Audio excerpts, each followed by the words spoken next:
Hey, old dogs. I just want to take a moment to welcome a new sponsor to the show, Smart Move. Smart Move is the best way I know to protect yourself from evictions and bad tenants. Smart Move has a special offer just for old dog listeners. Just go to tenantscreening.com, enter code OLDDOG25 at checkout, and you'll get 25% off your next screening. That's tenantscreening.com, enter OLDDOG25, and get 25% off your next screening. This episode of the Old Dogs REI Network is brought to you by Mino Studio.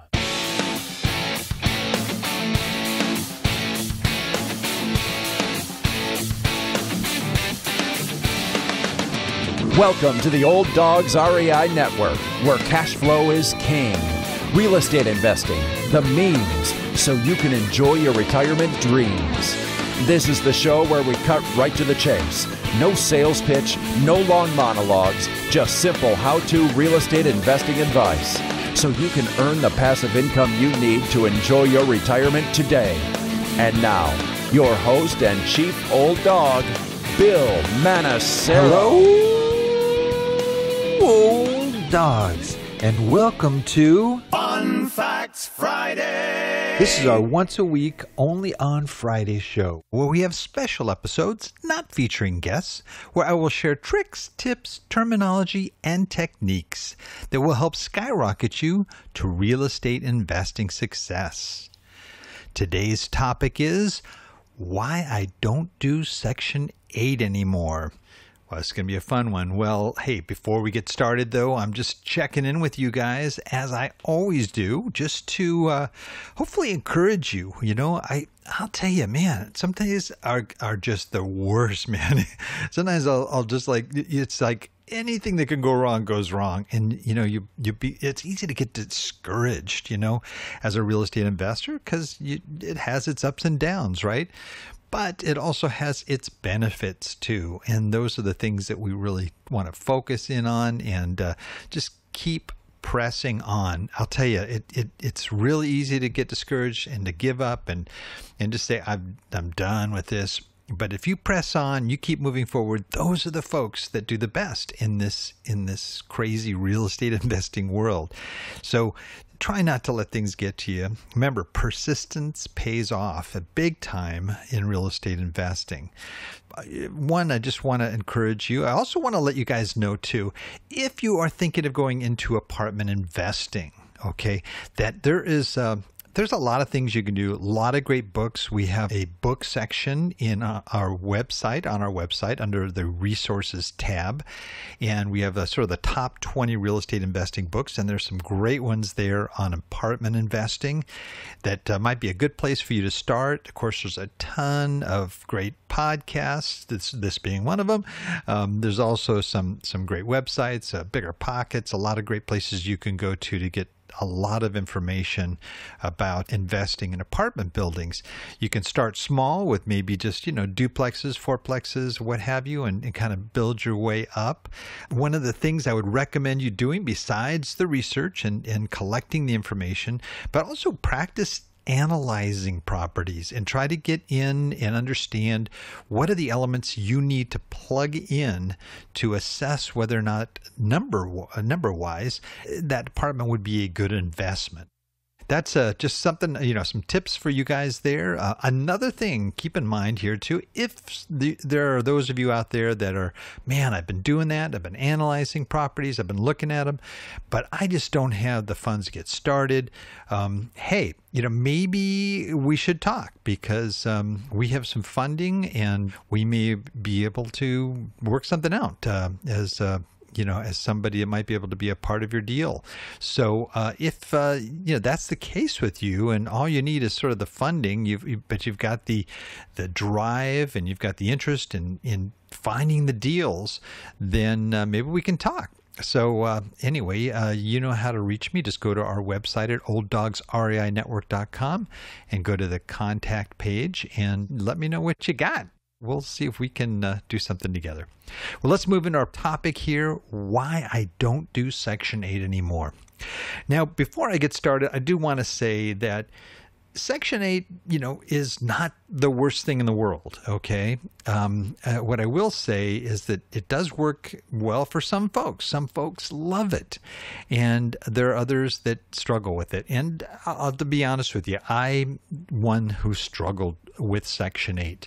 When I first bought my properties, I had bought some in Memphis and Atlanta areas. The one in Atlanta, boom, it just has been just zooming along, doing really well. I hardly ever have to worry about it, think about it. I got a great property manager. Everything goes real well. But Memphis, boy, I've had my struggles in Memphis. And there was a point where I went 6 months without any tenants in some of the properties I had there. And I was really concerned, and ended up firing 2 different property managers because they couldn't bring me tenants. Went through this whole big struggle, got on Bigger Pockets, kind of aired my issues out there, and then people responded, and it was great. The forums are wonderful if you're trying to solve problems, but I was also getting really discouraged because people were saying, dump the apartment, dump the properties, you're in a bad area, you're never going to get any tenants, da-da-da. And there was one guy that sort of emerged, and he came up out of that, and he basically said, hey, let's talk. Basically, he told me, look, I can get tenants into your properties, no problem at all. I grew up in that area. I know that area really well.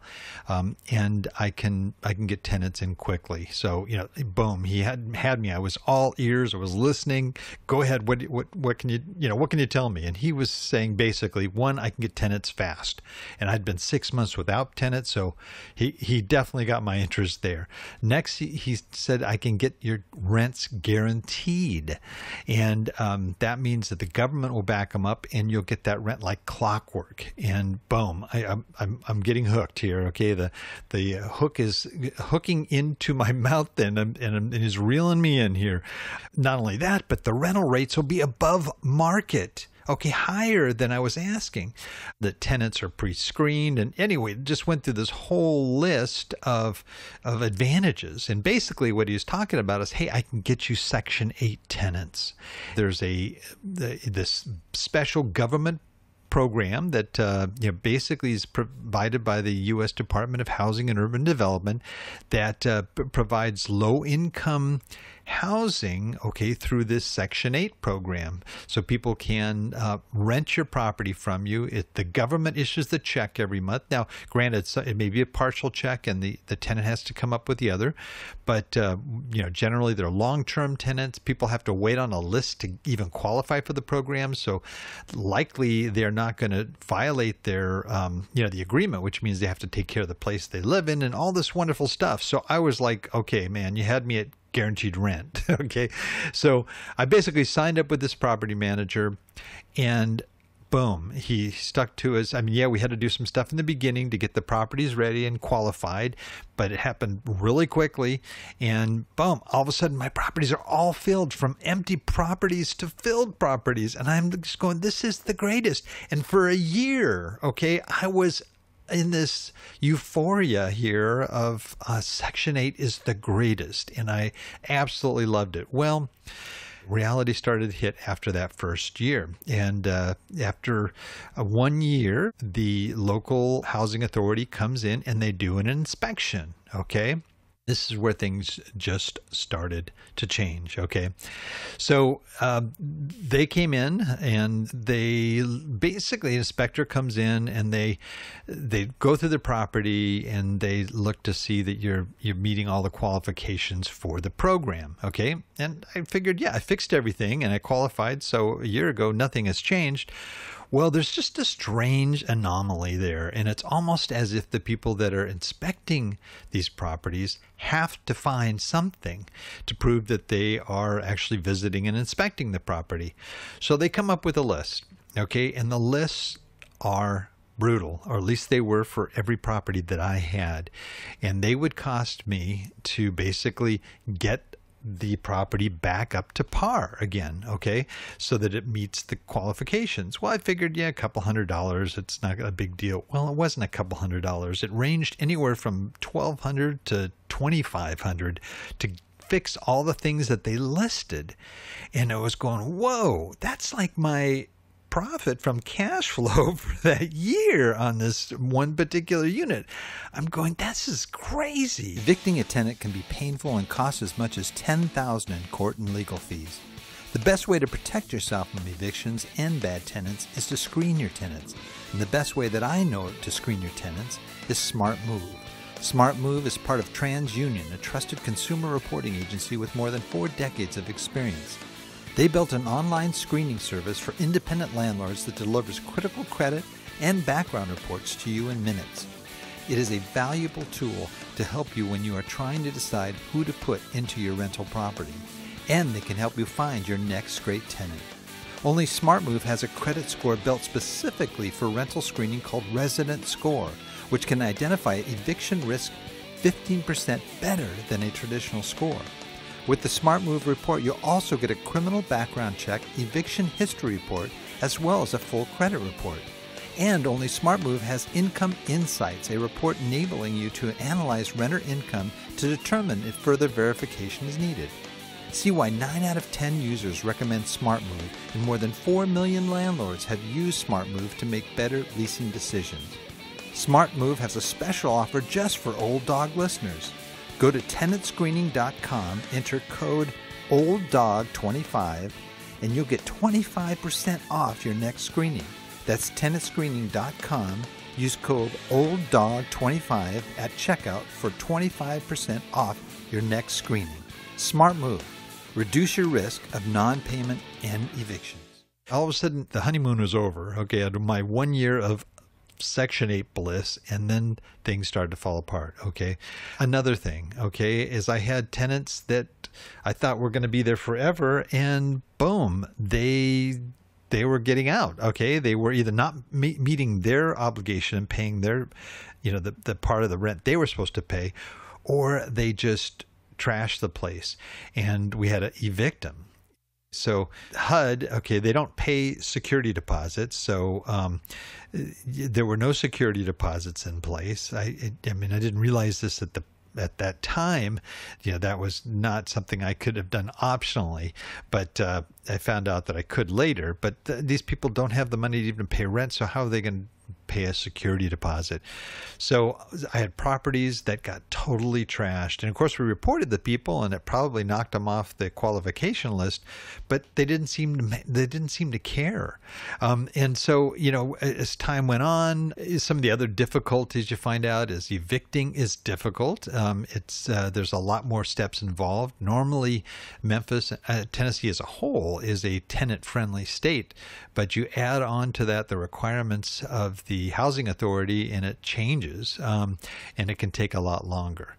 You also get some of the downfalls of these things. As time was going on, I was realizing I also get higher risk tenants. Okay, now lower income doesn't always mean that they're going to be bad tenants. In a lot of cases, I wanted to help people out, so I thought that this would be a great way to do that at the same time, to make a nice income.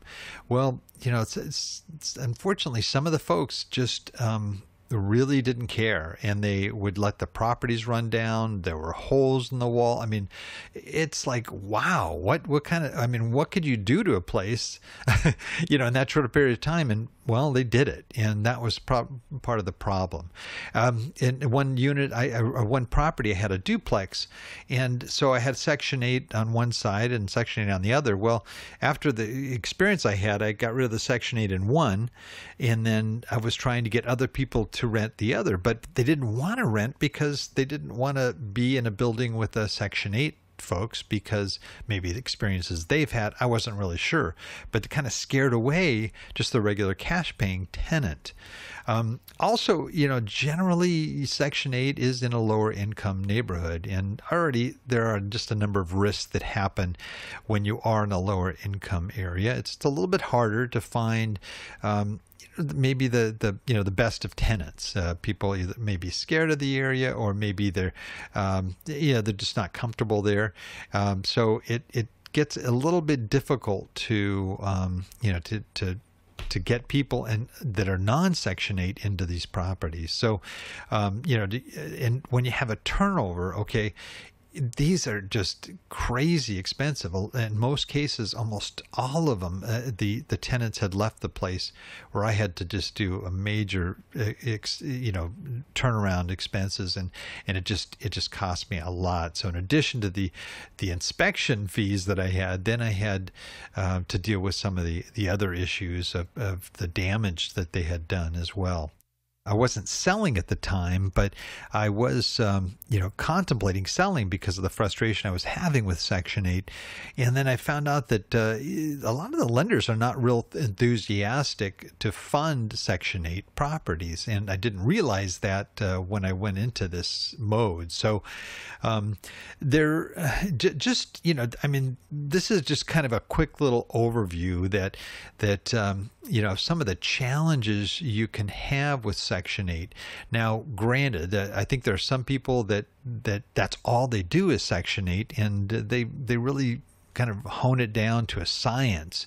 And there are ways to get, to qualify and only get sort of the best tenants and screen them in a certain way that allows you to be able to at least try to get folks that will lower that risk aspect. But for me, I just, after, I went through, these are only 3 units I was dealing with at the time, but after that experience, I just said no more Section 8. And now I'm just dealing strictly with other folks. And so, just a couple of things that might, so you're not discouraged. If you are in an area that might be a little tough to rent outside of Section 8, there are some things that you can do. And I'm just going to, try to part with some good positive things here that you can do. And number one, try to find good tenants. And I know that may be harder than you think, and you do have to work a little harder in a lower income area. I think the thing you have to look at is look at your neighborhood, go up and down the street, look around. There are people there that take care of their properties. There are people there that are hardworking people that live or either they rent or they own homes in that area. So if you look at your community, unless it's a real war zone, and neither of these properties were in war zones. They were in decent areas, but it's just that there were probably a lot more renters and a lot more Section 8 folks. So in trying to find good tenants in a low-income area, you want to look for hardworking people that have a job, and a lot of times the Section 8 folks are not working, and there may be for very solid, legitimate reasons, but when you've got people that are home all day, there can be problems. The house is getting a lot more wear and tear than it normally would, and as opposed to having working folks there. So, one of the things that I have tried to do is to try to find who are the possible folks that would want to live here. And those would be the people who maybe work nearby, who don't want to have to drive a long way to get to their house, but they're nearby. And there's hospitals nearby. There's a lot of, factories and other things in the areas where I had these properties. So what I did is I went right to the employers, and I tried to go to the HR department, give them maybe a little flyer that would give their employees 1 month free of rent, and try to attract that group. Medical personnel, if there's a hospital, man, they are just great tenants. These are hardworking people that like to come home and go to sleep, and they just want a place nearby that they don't have to drive forever to get to. There are also factories that work around the clock in the area. There are people that are security guards that work night shifts and graveyard shifts, and they also tend to be good tenants. Then you have your first responders, cops and fire personnel and so forth. There are these jobs, and you kind of seek them out, and then you go to the companies or the HR people and you start talking to them. Sometimes I just find for example, just a hardworking single mom, and maybe she's working 2 or 3 jobs, and she just wants a good school for their kids to go to, and an area that she can get to quickly from her work, so that she can pick up the kids and from school and do the things she has to do. Could be a working dad too, single dad. Another is special needs tenants, and I've been doing more and more of this and working with agencies in the area that place people that are handicapped. Maybe they're disabled vets, maybe they're folks with maybe mild autism and so forth, and they can live independently, but they aren't really necessarily able to get out and work, although there are some that do actually have little jobs where they can go and work maybe in a factory for a short period of time. But folks like that, they love it when they can have their own place. And if you can build a relationship with these agencies, you can place those folks in the neighborhood. As long as it's not a dangerous neighborhood, they'll want to talk to you. And so sometimes you have to bring your place up to spec if it is maybe handicapped, and you might have to put some ramps in or things of that nature. But generally, you don't always have to do those types of things. So those are some tips on how you can get other people besides Section 8 into your lower income area. Second of all is once you have them, you need to keep them happy. And this is really important, because once you've got a great tenant like that, you just want to do the things that you can to make it worthwhile. If you've got a place like I've got like a duplex with 3-bedroom, 2 baths on each side, and with that, I'd love to have families, and it'd be great. Putting a play area in the back with swings and all that stuff is something that can attract them to that.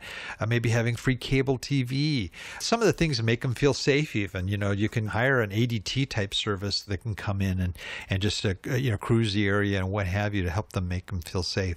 But one of the key areas that at least we find that tenants really like is just as long as you respond well to any kind of service needs. Make a commitment in your rental and find a service company that can get in there within 24 hours, and if it's an emergency, within a couple hours, even if it's 3 a.m, and establish those relationships. So if something does happen, boom, you know that somebody's going to get there and fix that problem right away. It may cost a little bit more, but that's the kind of stuff that makes tenants happy and keeps them happy. So those are just a few key things. I mean, the quality of your renters determines the quality of your returns. If you can get folks that are hardworking, they want to take care of the house and not be a blight in the neighborhood, but somebody that is a contributing member of that community. Those are the best folks you can get a hold of. And I'm not saying that Section 8 people aren't like that. There are some great Section 8 people out there, but it just is, again, the experience I had dealing with multiple Section 8 tenants was a little bit tough. Add to that the challenges from the local housing authorities, and it just makes it real tough to be profitable in that standpoint. But however you choose to invest, the main thing is that you take care of your tenants, you treat your tenants well, and that you protect yourself and your investment by doing the right things as an investor. Well, that is it for today. I hope that was helpful for you guys. Please note, everything I mentioned here will be outlined in the extensive show notes that can be found at our blog at olddogsreinetwork.com/blog. You're going to look for the episode on why I don't do Section 8 anymore. So until next time, remember, cash flow is king and real estate investing the means. Thanks again for listening, and may God bless. Thank you very much for visiting the Old Dogs REI Network. We would greatly appreciate if you would stop by iTunes and let us know what you think of the show. We would love if you could subscribe to the podcast, give us a 5-star rating, and write a review. The more ratings and reviews we receive, the more visible the podcast will be to others. Thank you.